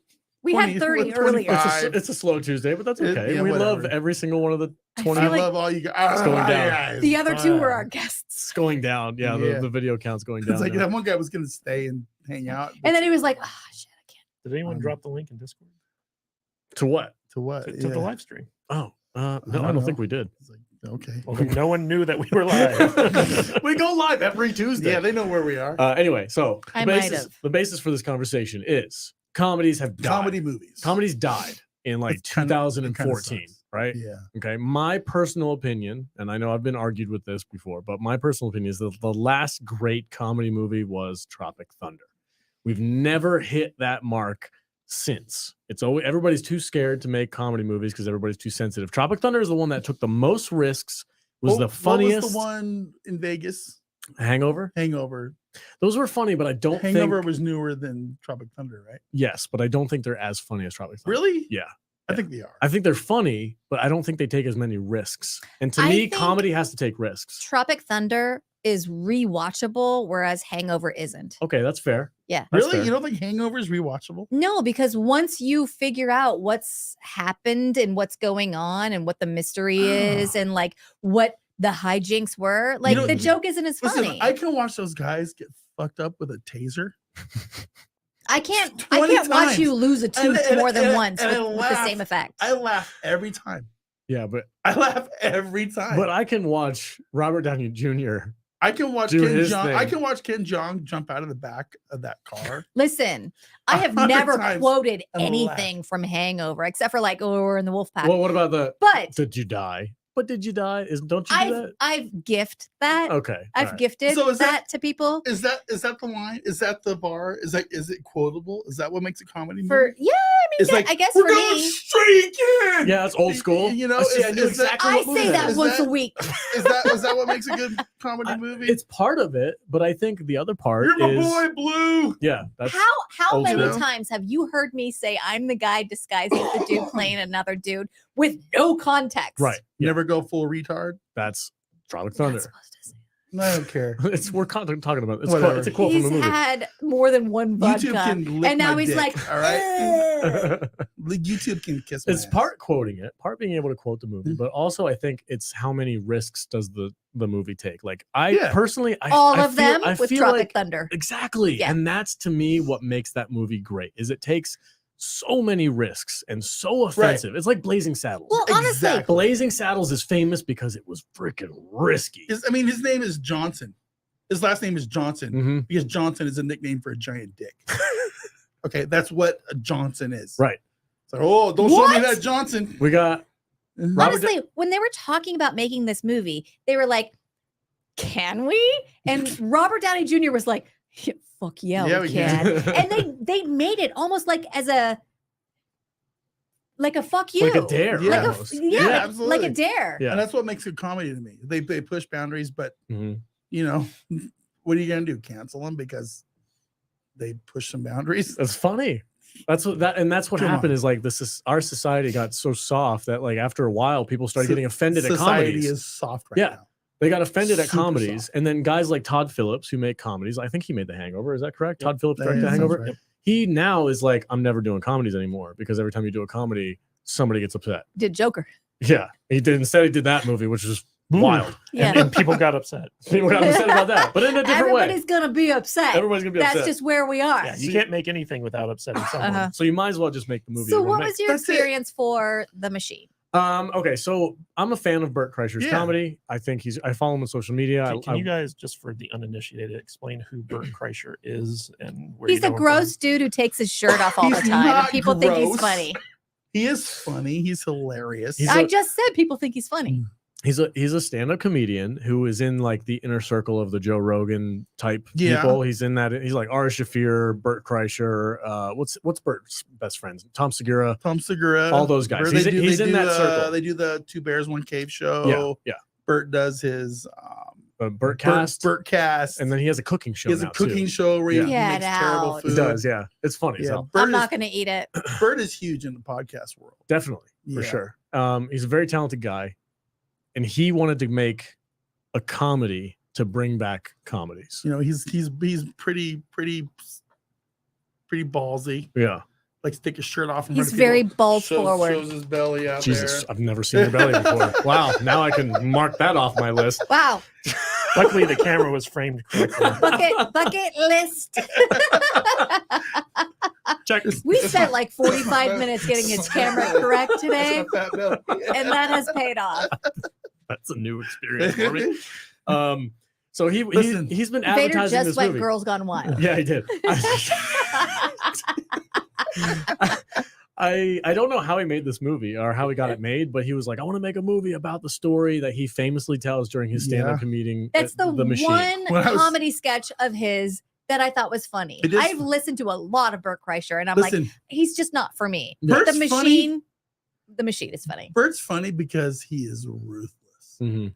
He is just He's takes his bro. Yes. takes his world and his wife and his kids and he roasts the living shit out of them and their world. It's So did you hilarious. know that the as character a guy who raised 2 daughters, that's why I like Bert, because I raised 2 daughters. I have a wife, and he drinks a lot of he Tito's. drinks Yeah. a lot of Tito's. Yeah. He and has a wife, if you and weren't he paying makes attention. absolutely fun of them. It's really funny. Which And they're all in on it. Okay. You know, he can't, no comedian is going to go out there and make that much fun of his family without their blessing. without their blessing. Yeah. It's just not going to happen. I think but- the blessing part is the key. Yeah. Because I feel like there are people like Howard Stern who just like went out there and talked about his personal life and was like, whatever, this is just what I'm here for. And the repercussions kind of fell down and he didn't take responsibility for it. And his Mhm. family members were just like, wow, that was fucked up for me. Whereas Bert Kreischer is just like, my family Right. unit, we all have consent. Right. And here are the parameters So, of what I'm I mean, allowed to if- talk if about. you're not familiar with Bert's humor, his comedy, his specials, all of his comedies talking about his relationship with his wife and his daughters, and then he ends the show with his machine story. Mhm. That's Bert's. That's his thing. Am I wrong? No. That sounds right, right? Yep. And they took the machine story And they made it into a movie. and they turned it into a movie. And kind of it's a sequel to Is the he Machine in it? story. Yeah, he's the main character. yeah, he's the main character. But They but when that story happened, he was like They- 17. Yeah, they- so there's right. flashbacks. So this is a sequel to his machine story that he says in his comedy. Tell So- me about the movie. Okay, so Review the movie for me. the new movie takes place now. Okay. Okay, and he's Bert Kreischer plays himself. So a version of himself. Yes. a version of himself. The story about the machine that he does on this comedy skit happened when he was in college, and the movie And wrap it up really quickly for people who have never heard this. Like what the machine is. He gets involved with the Russian mafia. He robs a train. A bunch of really crazy he's things on a school happen. trip. Yeah. Hijinks happen. He's a partier. He's in Russia. Yeah, things happen. He gets involved with the Russian mafia. He robs a bunch of Because- people, yeah. and then that's the story. But That's the anyway, story. the He robs movie, his own people. yeah, the Yeah. movie is a sequel to that story, and he has to go back to Russia because the people that he robbed and did dirty in Russia came to get him and said, "You're going to come back to Russia with us," and they kidnap him and his father, played by Mark Hamill. They Okay. take him back to Russia, and he has to retrace his steps from the machine story. And there's flashbacks. In Wait, each Okay. movie. Because Luke when- Skywalker plays his dad. Yes. plays his That's dad. actually really funny. Is when- I thought that this was just going to be a reenactment No, of no, the no. skit. No. Okay. No, it's the repercussions from the story. Yeah. It's like All when, right. when they What robbed the happens after? train, he took a watch from this guy Mhm. who was a family heirloom, and It that belongs to this it Russian belongs mafia. to this Russian mobster guy. And the whole movie is about the mobster's kids trying to find that watch so they can claim their place as the leader of that family. Little did they know Christopher Walken had that watch So- Shoved up his ass Yeah. for 5 years. Yeah. So- Uncomfortable hunk of metal. And it's So- kind of a weird story about the relationships between father and son, yes, and father daughter. father daughter. So And here's- it's Okay, I'll give you my review. Not that I'm gonna review it, but like this is my thoughts on this. So his claim of like I'm gonna bring back comedies, we're gonna make crazy freaking comedies. I don't quite think he accomplished that. No, I don't. I didn't think this movie took a lot of risks. It was a pretty safe by the book comedy.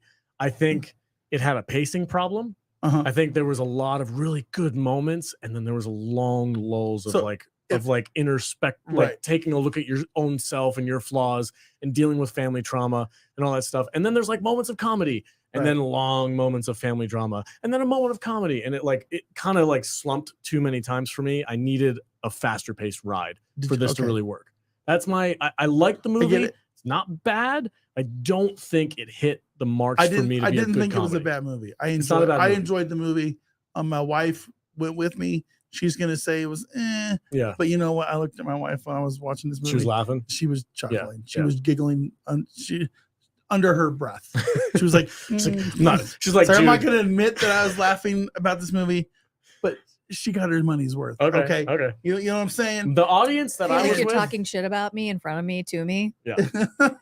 Well, I'm just saying because I know you don't like Bert Kreischer, so you probably you would think some of these things are funny. About Bert Kreischer? What don't you like about? She doesn't like party. Well, you guys have been going off in our work group chat about how awesome Bert Kreischer is. I bought my tickets. I'm going this time, this day. Here's my seat. I'm like, I don't want to know about any of this. Yeah. I hate Bert Kreischer. Why? Why do you hate Bert Kreischer? Because she doesn't like party boys. Okay. I don't understand your dude bros. He's not a dude bro. Kind of is. He's just a fat dude that likes to party. He's a former dude bro in the form of a fat dude who likes to party. I don't know. Anyway, I am a woman who has worked in bars, and I have known bros who have, I don't know, had a story to tell and a goal to prove. And he's just like, for me, he's just like the dude who just like had to come into the bar tonight to be like the story you tell the next day. I've known this guy for 100 years, it seems. That's why she doesn't like Bert. And I've listened to his comedy, and The Machine is very funny. I don't understand. The Machine, it's a very funny story. Yeah. And the rest of it is just like some guy who's just like, I'm gross. I'm a dude. I'm going to take my shirt off. Isn't it hilarious? And that's just all it is. That's how I feel about a lot of female comedians. Yeah. They're like, I'm gross. Here's my pussy. And I'm going to talk about sex. And I'm like, you're not funny. Who is that? Every female comedian. Almost Amy ever, Schumer, except for the one super funny Asian chick, Amy. I don't know what her name is. Oh my God, are you about to say Aquafina? No, not her. The chick from Beef on Netflix. I can't remember her name, but anyway. Oh, was Beef good? It was all right. It was fun. Anyway, the reasons why you don't like Bert are the reasons why I don't like female comedians. Just because I think okay, the reason I'm talking about one dude, and you're like all women. Of them. The reason women. she doesn't like Bert is the reason I love that guy. Oh my God, get your fucking mouth out of my face. Anyway, so what did you This is do? You the agree with me? reenactment of my hockey fight the other night. Things are getting wild in the studio today. So do you? This 1 ounce plastic what's your take on this movie? Do you agree with me? Do you think it was better than I thought it was? Well, I don't know. I enjoyed this movie. Okay. I had a good time. Yes. I do not think it is the return of comedy. Okay. Of the Mac. Movies. Okay. At the same time, I do think it was a funny movie. Mm-hmm. I really love the Russian chick. Oh my God. I bet you do. Yeah, she was awesome. You know, it's like the chick that came up to me in the hotel. Do you want to have a good time? I was like, yes, I do. Yes, I do. Yes, I most certainly do. You want to end up in You want Blink? to have a good time? You stupid American fat man? Yes, I do. I absolutely do. Yeah, I'm trying to figure out how to word this. It's a fun movie. It's a funny comedy movie. If you're a fan of Bert Kreischer, there's nothing to dislike here. Fair. You know what I'm saying? Yep. If you're not a fan of Bert, then don't bother. Wait till it's on HBO or Max or something. Whatever. So legit, when you guys were talking about this, I just thought it was going to be you guys. I have heard nothing about this movie, Uh-huh. but I just know that you guys were talking about Yeah. it. And I legit thought, like, I've listened to his comedy about like The Machine before, and I thought it was like just gonna be like a live showing of him, like his stand-up about Mhm. the Machine story. When I heard that it was an actual movie, I was like, oh no, not for me at all. So I go with God. Go with Bert Kreischer. Go with your God, Bert Kreischer. Yeah, I think and I'll just not do that. I appreciated this movie because I'm a fan. I'm a fan of Bert. Yeah. Okay, I listen to his podcasts when I can. I know about Leanne, his wife, and his kids, and I've heard all the stories that he tells about his kids, and all of Bert's material was in one way or another incorporated into the script of this movie. Mhm. So if you're a fan of Bert, then you will like this movie because it's all there. But at the same time, if you're not, if you're just somebody going to a comedy movie, you're gonna miss some stuff. You know what I'm saying? You're not gonna get all the jokes. You're not gonna get all because the it's tied jokes. directly to Bert. Yeah, So I like, gotcha. it's not an old school. Your best friend Bert. It's not old school movie. It's a Bert Kreischer movie. If Yeah, you're a for fan sure. of Bert's material, Yeah. you will understand what's going on. It's So- a funny movie. There's a lot of funny stuff that you will laugh at if you're not a Bert Kreischer fan. But if you are, then you will find it. It'll add another star to it. You know what I'm saying? Mhm. It's a 3-star. It's a 2-star movie if you're not a Bert Kreischer fan.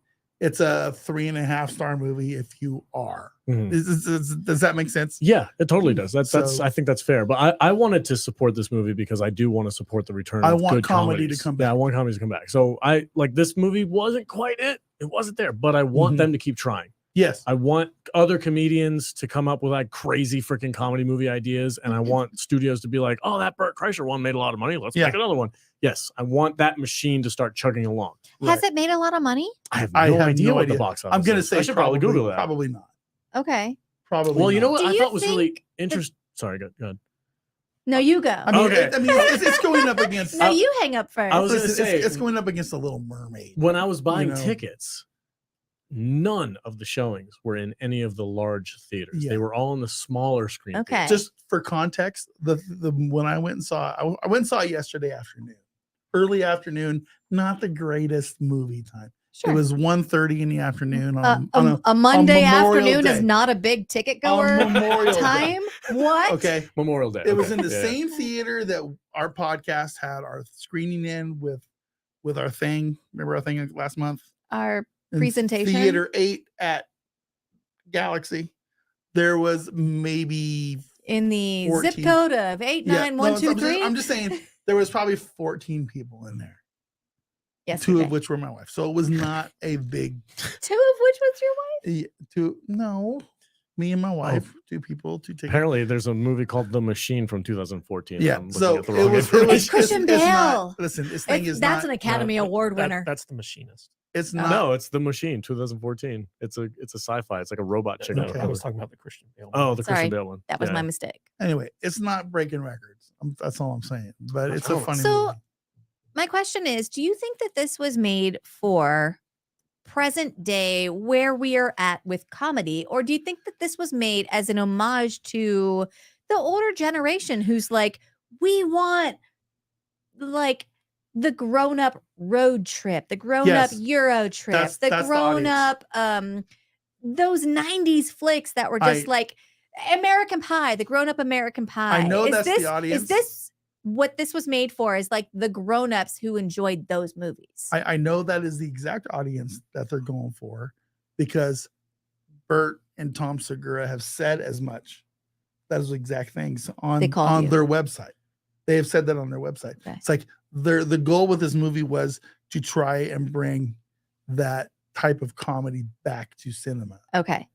That makes And sense. they're not far off. It's a goofy, fun, rated R comedy movie. Mhm. It just doesn't quite have that feel to it. You know what I What do mean? you think what do you think it was lacking? I don't. I think it was the pacing. I think it would have been Probably. way funnier if it was a little bit faster paced. Yeah. And they Okay. spent less time with the family drama and more time with the crazy I antics. kind of want to Yeah. watch it now because as someone who has a deep appreciation for those 90s comedies, I love Tropic Thunder. I Yeah. love Euro Trip. I love Road Trip.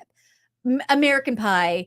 It doesn't really hold up, but I know what it was going for, and I appreciate that. So like as someone who loves or appreciates those things, kind of want to watch it and see what my take is as far as like, how do I think I could have enjoyed this? Because honestly, his comedy is not for me. This is Right. the one skit that he does that I'm like, okay, that's actually funny. So I can see it being made in. Sorry, I can see it being made into a movie. Dude, So I'm kind of curious what my take would have been. What? Now I wish I would have watched it. have you looked at the Rotten Tomatoes scores? I have not. Not that it It's matters probably because terrible. Rotten Tomatoes is trash, but 24% Yeah. for the critic score, Yeah. It doesn't. 89% shock for me the at all. audience. Yeah. Yeah. That's Yeah. about where I expected. And it. I don't know how to look up box office numbers. I mean, you'd think type in It's like Google, I just told you. It's a 2-star movie, but it's a 3.5 star if, if you're a Burt fan. Kreischer fan. Yeah.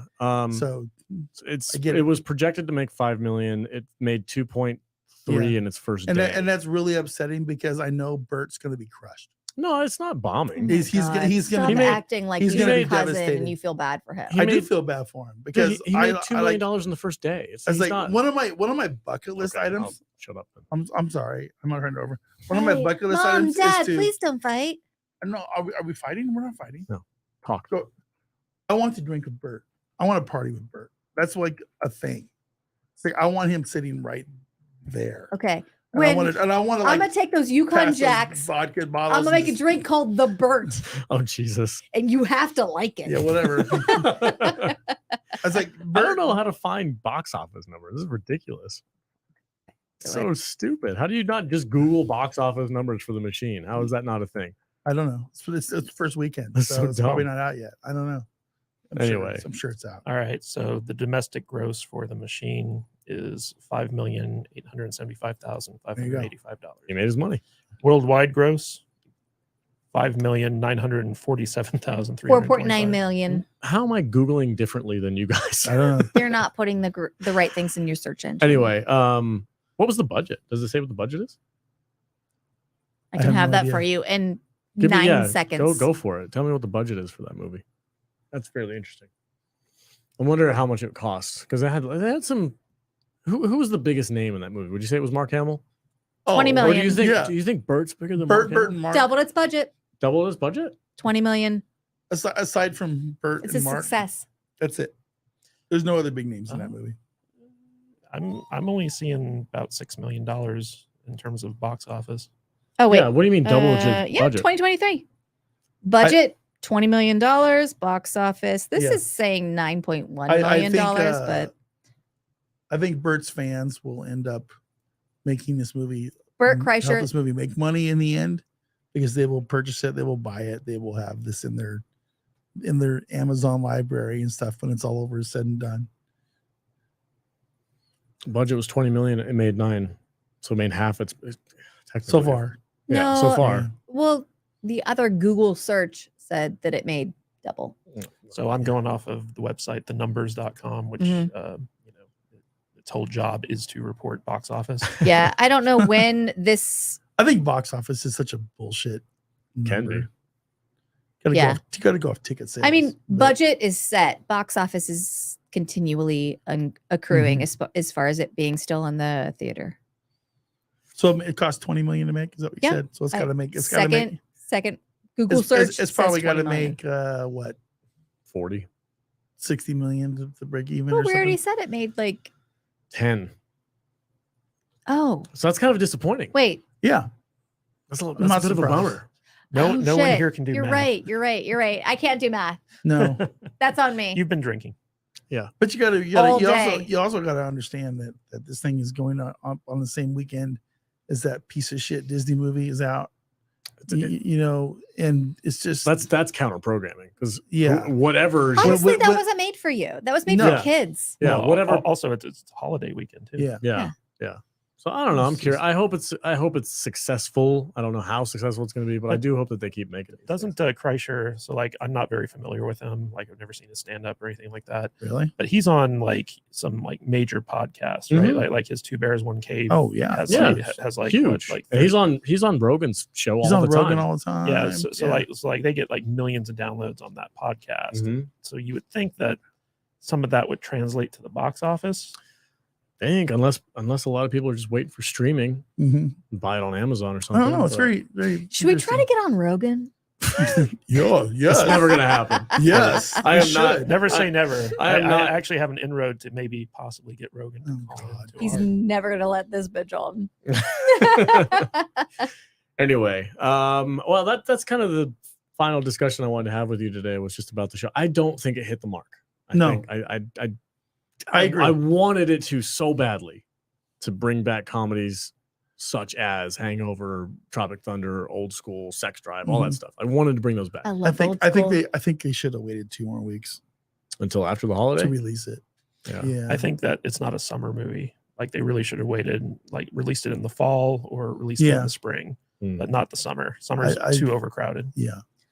And also, like, was this very well marketed? Because I literally did not know about it until you guys were talking about it. It was well marketed to his fans. To his fans. I knew about this fan because months ago. All over Instagram, podcasts, all that stuff. But as far as like traditional marketing, I didn't see a single trailer for it. But that tells you exactly how, as far as the real seems world. like this was like put out like how you put it project. like you put out an indie project. Yeah. Well. Yeah.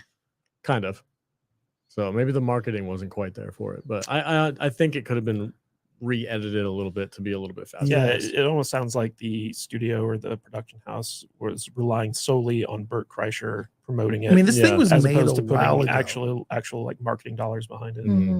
Yeah, this thing was made a while ago because they see numbers from Rogan's and Two Bears, and they're like, "Oh, they get millions of people." We'll I feel like it'll be a good draw. I might be wrong, but I feel like this thing was like in production when the whole COVID shit hit. No, I think so. Yeah, no, really, for real. I do. I think I didn't notice any of those issues. There's plenty of extras because I know 2023. Bert's been talking about this movie for a long time. Long time. So give you your. I don't know. We're gonna wrap this up. Give you your final thoughts. Would you My recommend final people thoughts? go see it? It's like I don't know if I have anything else to add. It's if you're a Bert Kreischer fan, go watch it. You will enjoy it. You will laugh. You'll have a good time. It's a 3.5-star Bert Kreischer movie. That high. Yeah, absolutely. If you're not a Bert Kreischer fan, it's a 2-star movie. Okay. Fair. You know what I'm saying? It's funny. There's some laughs. It's emotional. It's got some moments, and yep, it is what it is. I concur. I like it. I thought it was fun. I thought a good time. It's a 3.5-star movie for me. Okay, but I'm a Bert Kreischer fan. No, my but wife, I my agree wife with you. laughed and she chuckled, but she'll never watch it again. I'm gonna You know give what I'm it saying? 2. You can't. You've never seen it. No, he said if you're not a Bert Kreischer fan, you can give it 2 stars. I'm gonna give it 2 machines because I'm not a Bert Kreischer fan. Ignore her. And when I watch it, I will tell you if I am right or not, which sometimes I'm not. All right, guys. What's That's your it for today's show. What's your score? I concur. I think it's probably close to a 3-star movie. Okay. But what he was saying about bringing comedies back, he's just missed the mark. Yeah, Missed the mark a little bit. it's not quite there. Yeah. It's not old school. No. It's not quotable enough. No. It's not memorable enough. There's way too much family drama injected into it. It needed to be just a straight up Euro trip romp with Bert Kreischer. I think it should have focused on that more. You guys remember like the last time a comedy kind of like revolutionized cinema? I think it was like Something About Mary was the one that like I think it was I can't think of the name of it. Vegas one with The Hangover. The Hangover. I think it was The Hangover. Really? I feel like there were like pivotal moments in comedy, and it was like Something About Mary, The Hangover, Tropic Thunder, and there are these just like moments in comedy that you know exactly where you were when you first saw it, and it's like ingrained in you comedically. Like you Googled like top comedies of the past 5 years. And or there's a something. bunch of trash. And there's no Bunch comedies of, on bunch there. of shit you never heard of before. Yeah, there was no So comedy. what is It's this just like garbage? according to us, Hey, but man. like everyone's experience is different. Yeah, but they had No, they it had was like everything awful. everywhere all at once. I'm like, that wasn't a comedy It movie. wasn't even a comedy movie. That was more of like that was an action kind of like goofy timey wimey movie. Isn't that scary to think Yeah. that like today's people who are Yeah. watching movies They are don't know like what comedy is. that's the funniest thing I've ever seen. You're like, go back. I want to die if you think that was the best comedy of 2023. It was The same not. people who think Aquafina's funny. Yeah, Yeah. maybe. Fucking Maybe. don't get it. Renfield was Yeah. on that list too, and I'm like, Yeah, Renfield Renfield wasn't was that on funny. that list. It was awful. Yeah, Terrible. not that fucking movie. funny. I mean, I love Nick Cage in it, but the That rest is of a the dark comedic horror. How dare you? No, Nah. it wasn't that funny. Nah. It wasn't. No. So JT's yeah. in the house. What's up, JT? Oh, what's well, going on, better man? late than never. I know we're about to end it, but Your wife's in the house too. Hi, know she's okay, there. bye. all right, guys. We'll see you soon. We're gonna polish this up. I think it's time to go. Yeah, thanks for Do you hanging out. think This it's was time to go? this was Yeah. more of a like an internal like nerd fest, picking each other's I got this- brains live stream, but I had a good time. There's a giant alien staring at me on the TV. Is it stressing you out? A little bit.